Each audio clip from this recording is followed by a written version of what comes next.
작년 12월 같은 건물에 사는 여성의 원룸문을 두드리고 지속적으로 연락을 행한 20대 남성에게 법원은 징역 6개월의 실형을 선고했습니다. 이 남성은 스토킹 범죄자로 처벌을 받은 것인데요. 스토킹 범죄는 이전부터 지속되어 그 수가 늘고 있었습니다.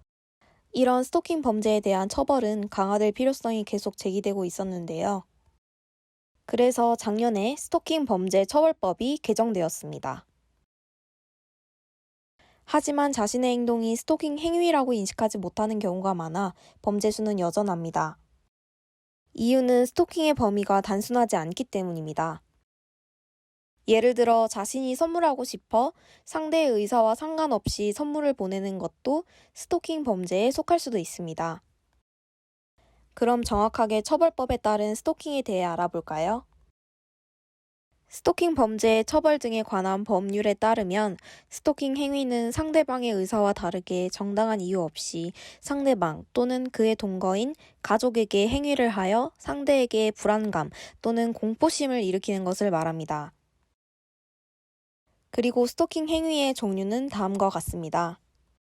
접근하거나 따라다니거나 진로를 막아서는 행위, 주거, 직장, 학교, 그 밖에 일상적으로 생활하는 장소 또는 그 부근에서 기다리거나 지켜보는 행위, 우편, 전화, 팩스 또는 정보통신망을 이용하여 물건이나 글, 말, 영상, 그림 등을 상대에게 도달하게 하는 행위, 직접 또는 제3자를 통하여 물건 등을 도달하게 하거나 주거 등 또는 그 부근에 물건 등을 두는 행위, 주거 등 또는 그 부근에 놓여져 있는 물건 등을 훼손하는 행위, 이렇게 있습니다.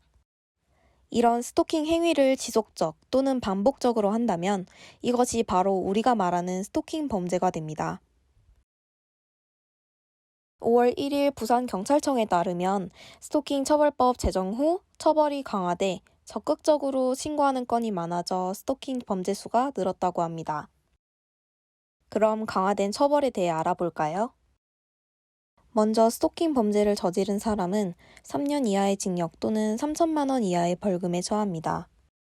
그리고 흉기 또는 그 밖의 위험한 물건을 휴대하거나 이용하여 스토킹 범죄를 저지른 사람은 5년 이하의 징역 또는 5천만 원 이하의 벌금에 처합니다. 사실 여성 피해자가 더욱 많아 여성만이 스토킹 피해자일 것이라는 인식이 강합니다. 하지만 최근 사례 중 한 사례에서 51세 여성 A씨는 약사인 남성 B씨에게 지속적으로 찾아가 성희롱적인 말로 B씨에게 스토킹 행위를 하여 집행유예 선고를 받았습니다. 그렇기에 남성이라고 스토킹에 안전한 것은 아닙니다.